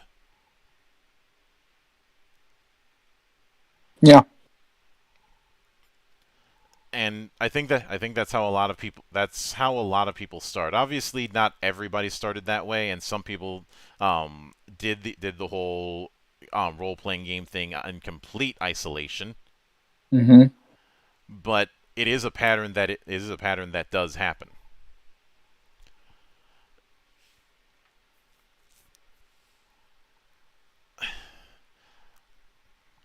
but I do think that when trying to utilize a universal setup, I probably would be a little bit nicer to a lot of universalist games if it provided better guidance for doing different genres. And one there is one universalist game that does this exact thing that comes to mind, and that is the Cipher system. I love the Cipher system. It's so good. The reason why I say this is instead of having a universal power or ability list, it has for each of the types, for instance, it has a list of what's called flavors. There's a set of universalist powers for each of the four types within the core book, but flavors are meant to be a extra one that you can put in if you want to lean into a certain genre. They have ones for fantasy, ones for science fiction, ones for mystery, ones for crime fiction, etc. And because of that, along with the fact that there's suggested focus lists for different genres, it can be tailored. There is a guidance, and guidance is something that I've been very big on since I started this channel. Zan, would you mind giving the skinny on the concept of guide dammit? Sure. So, the idea of guide dammit or handbraking or whichever name du jour we tend to use for this thing is the idea that something within a game is so intrinsically miscommunicated or not communicated at all that finding the solution to whatever the issue may be generally requires outside help. The reason that the trope is named Guide Dammit is because it generally arose as part of video games and the growing internet culture, especially sites like Game FAQs. When there is a part in a game where you have no fucking idea what to do to advance, and you try in everything that makes sense, and it just doesn't work, and you have to go look up a guide, that's handbraking. That's Guide Dammit. Now, some people are going to say, well, there's parts in Zelda 2 that are like that, or parts in Castlevania 2 that are like that, or parts in Star Tropics that are like that. They're not quite the same. Star Tropics has what was colloquially named as Star Tropics Syndrome, where the key to advancing is talking to everybody in the city before going to the next dungeon. That's right. There's a big difference between Zelda, Star Tropics, and Tower of Druaga, where you don't have a clue what's happening unless you had a complete guide, and even then it's challenging. Yeah.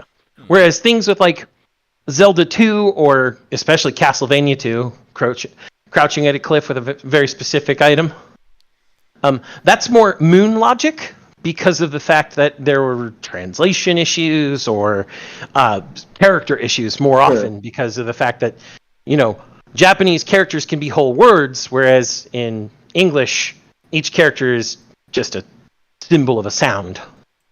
In the end, Guide Dammit is for those moments where even doing the weirdest off the wall shit that follows some sort of tip in the game doesn't result in anything, and then you have to go find a guide.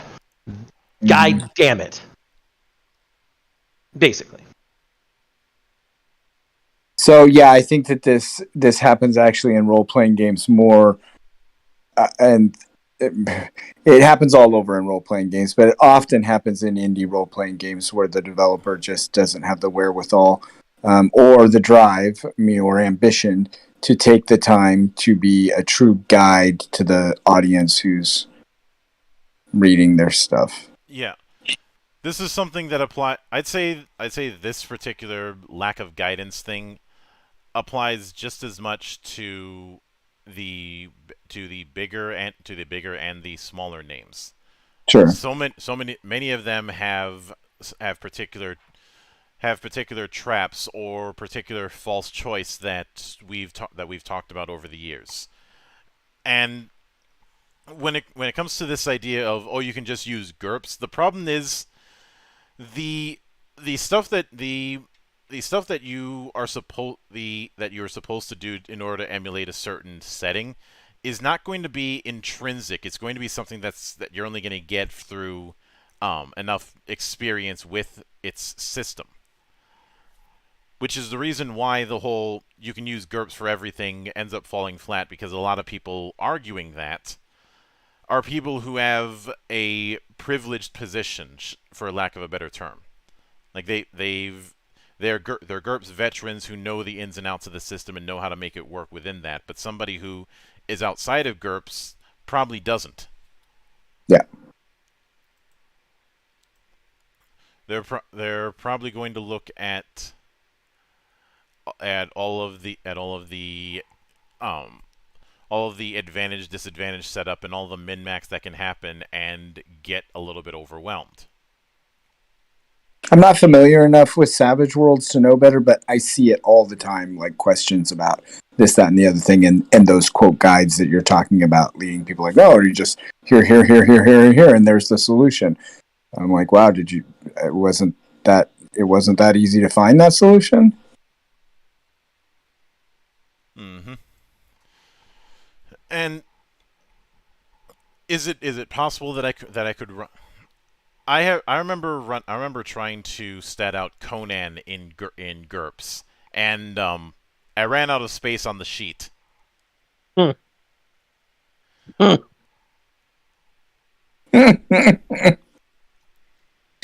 then this one, we can't talk about this subject without talking about Monk's pet peeve, which is Palladium. Like, you need really Kevin. have to talk about Palladium need again? Kevin Siembida to sit down with you to explain that shit. I have an I understanding. don't think we have enough drugs for that. If there's anything I need explanation, it's the navigation. I've mentioned this before. I get triggered by bad navigation. Yeah, I know, and you're absolutely right. It's one of the worst because the game and the system. Some people call it crunchy. I don't know that that's accurate, but the system is the system. I used it in certain things. I used it for Planet Bound even for a period of time. But navigation is awful in that. Those books are just, oh man. Everybody knows that if I end up covering a book that doesn't have an index, it will get roasted over an open flame. As you should. He'll roast any book that doesn't have an index, and there's a sub category of that. He'll roast any PDF that doesn't have at least some sort of hyperlink or chapter-based navigation. Yeah. And I although my whipping boy when it comes to table of contents is still White Wolf. Oh, yeah, no kidding. Have we? That's something I don't think we've gotten on Mark's case about yet. Should we do that next time we have him on the temple? Oh my god. That was one of the worst things I had to deal with the first, well, actually all of the World of Darkness stuff that I had to deal with, that I was playing. My god, that annoyed the hell out of me. Well, hang on. Let me check my. Let me check the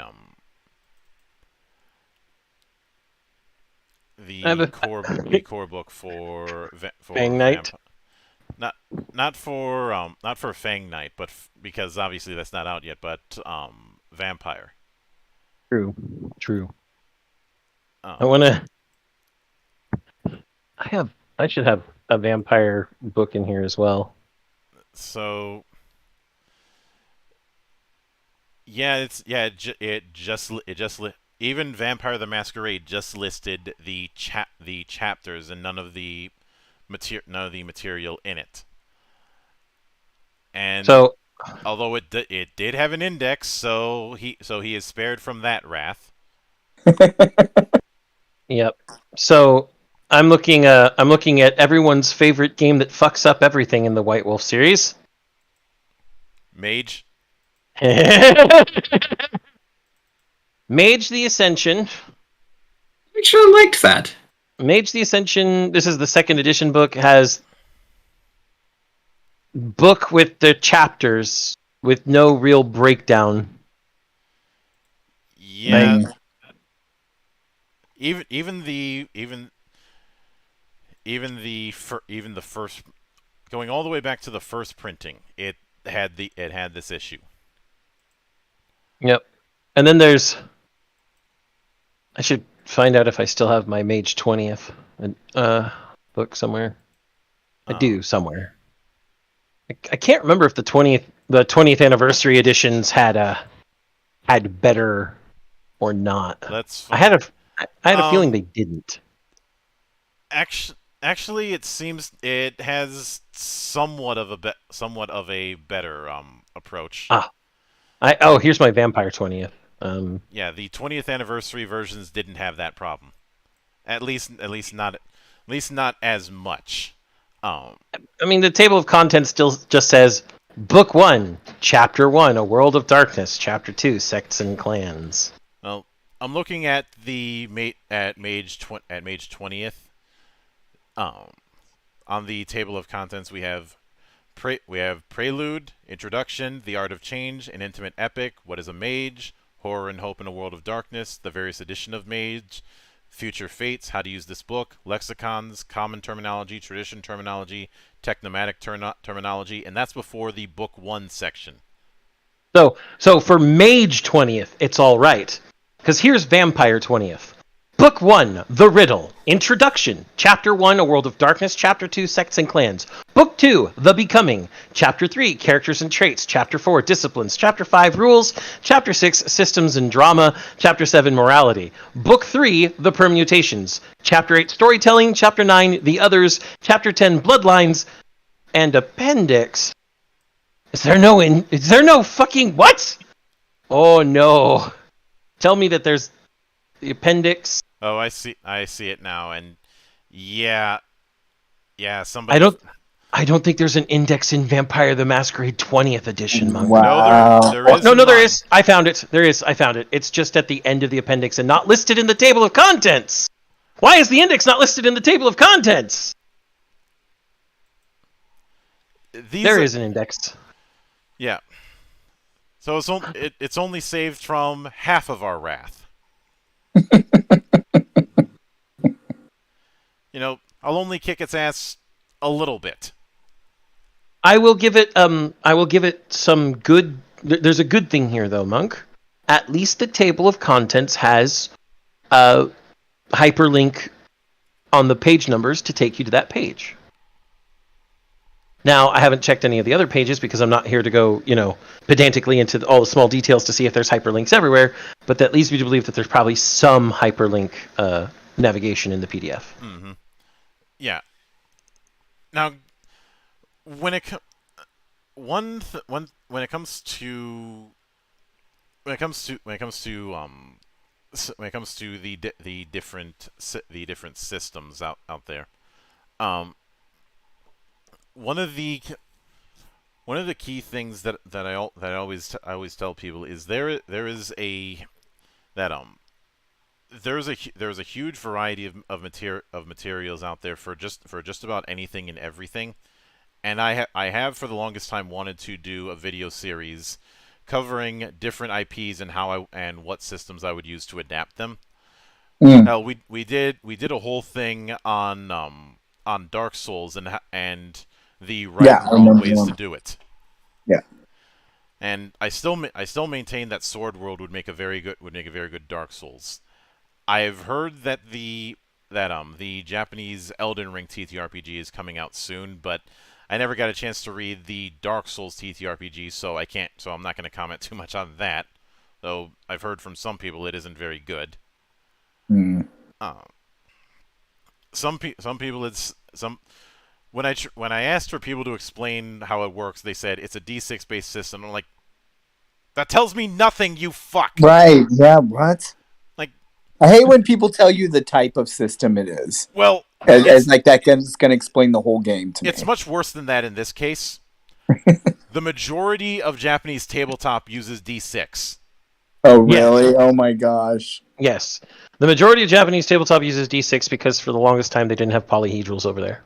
Oh, got it. Makes sense. And so, like, Which is why it was a big deal for us when Convictor Drive didn't. yeah. It was a very big deal for us, in fact. Convictor Drive uses D10s, and it's really cool.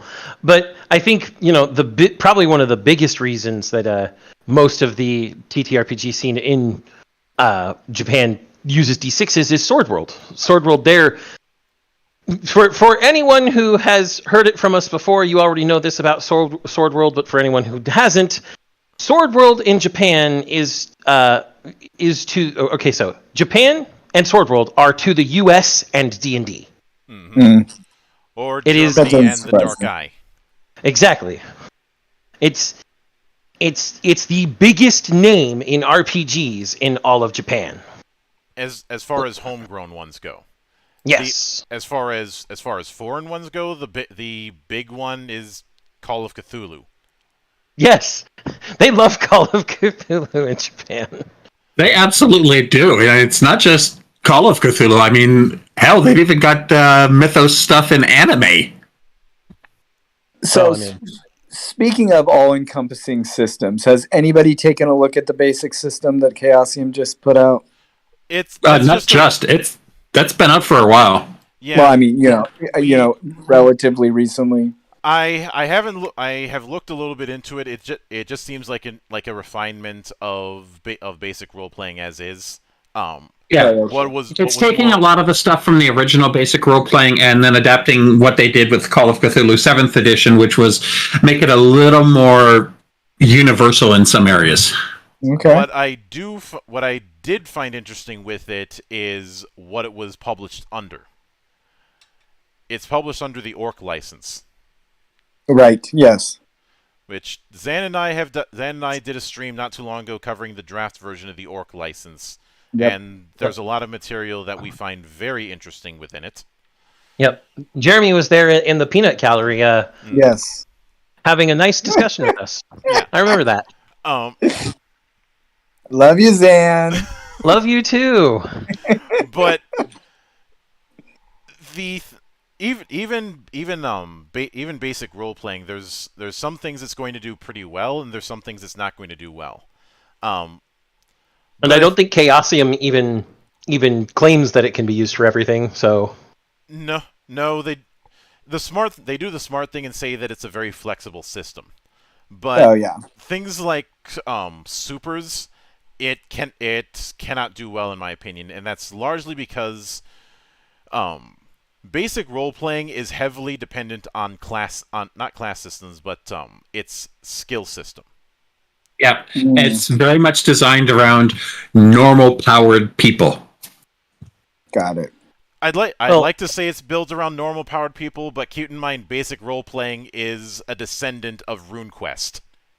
But it's still normal powered. I mean, it's not like super powered is what I'm referring to.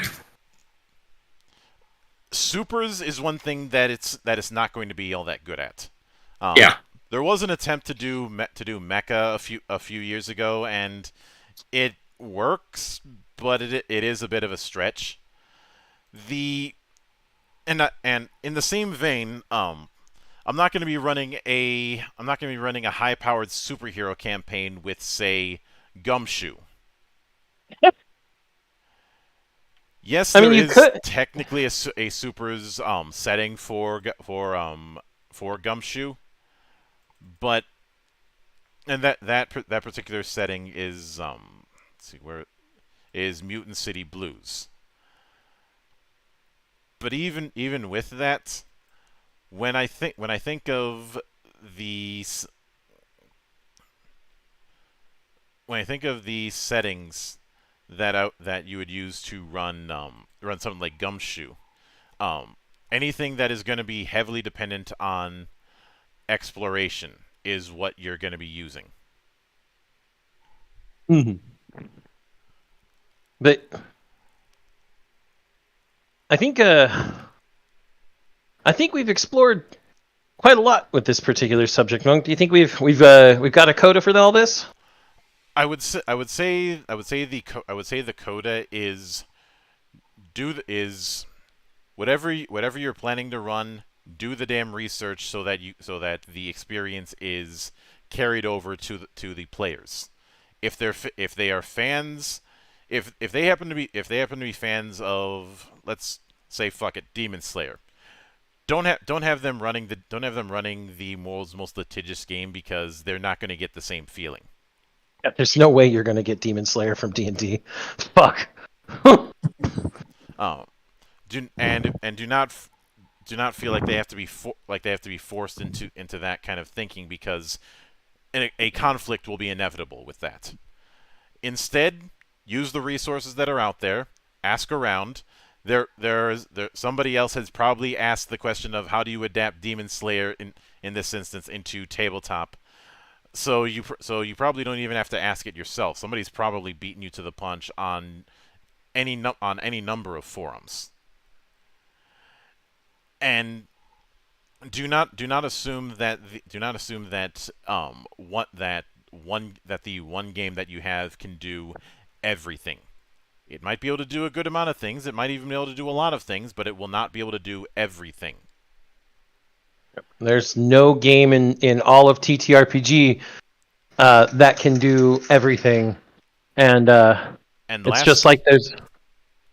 I was gonna say it's just like there's no book that can cover everything. Yep. Lastly, house ruling is a spice, not the main dish.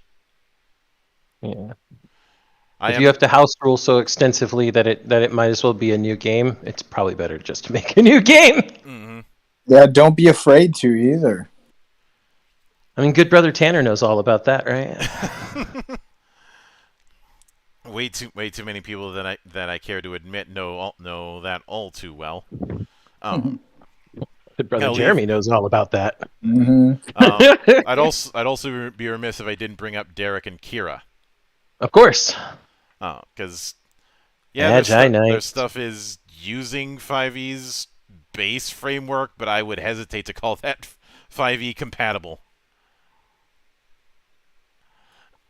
It definitely is not. Yeah, and of course the stuff that Vincent has been putting out is I'd say Vincent is one of the biggest case studies of doing your own thing, because that's basically what he's been doing.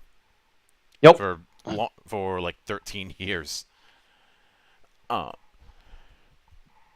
But with that said, that is going to do it for this week on GeekWatch. We will be back here next week, and I'm going to be stuffed to the gills doing interviews and other stuff. We actually won't be back next week, Monk. You have it set as a fireside because I'm not gonna be here. Oh, all right, and Double or Nothing is that weekend. Exactly. And you've got AEW stuff to do, and I'm going to be away. Yep. But Monday. When actually I'm not going to be doing anything live Monday, but Tuesday morning I will be interviewing Simone Formicola for when it comes to Outgunned, and hopefully I can use that as the springboard to do an interview on Household. Wednesday, Zan and I will be back here for a emergency episode of Valley of the Judged, because next month Veil of the Void is getting its first major expansion with Yggdrasil. And since we're dealing with science fantasy that happens to be Norse leaning, how could we not touch this? If it weren't for the fact that we ended up getting some stuff early. It will always be weird to me when I get sent stuff early, because the one thing I don't want to be is an influencer. Too late, Monk. I don't take enough selfies for that. We'll get you a photographer.